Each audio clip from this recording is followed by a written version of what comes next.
என்ன சார் இது? நீங்க ஒரு போலீஸ் ஆபீசர் கூட பார்க்காம இந்த ஆட்ட ஆடுனீங்க, இப்ப கண் கலங்குறீங்க.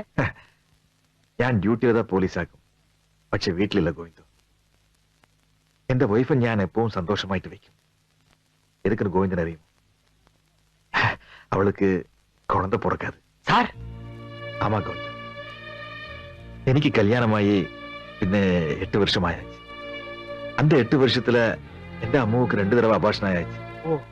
இனி அவளுக்கு குழந்தை பிறக்கான்னு எந்த ஃபேமிலி டாக்டர் சொல்லியாச்சு. പക്ഷേ அது அம்முவுக்கு தெரியாது கோவிந்த். என்ன சார் சொல்றீங்க? அம்மு என் வைஃப் மட்டும் இல்ல கோவிந்த், எந்த குழந்தையும் கூட. சார், ഞാൻ പോയി സിനിമയിലെ പാടി സമ്പാദിച്ചു കൊണ്ടത് എന്റെ പുരുഷനുക്ക് തരണമെന്നില്ല. എന്റെ പ്രോബ്ലം എന്റെ പുരുഷനുക്ക് தெரியக்கூடாதுன்னு ഞാൻ இப்படி ஆடி பாடி அவரை சந்தோஷப்படுத்துறேன். ப்ராப்ளமா? என்ன ப்ராப்ளம்? கோவிந்தேட்டா, எனக்கு குழந்தைய பிறக்காது.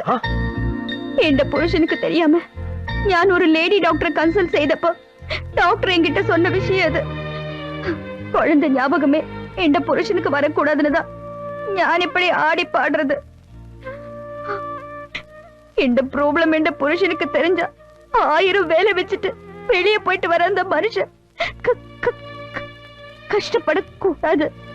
அதனாலதான் ഞാൻ இந்த விஷயம் அவர்கிட்ட சொல்லல.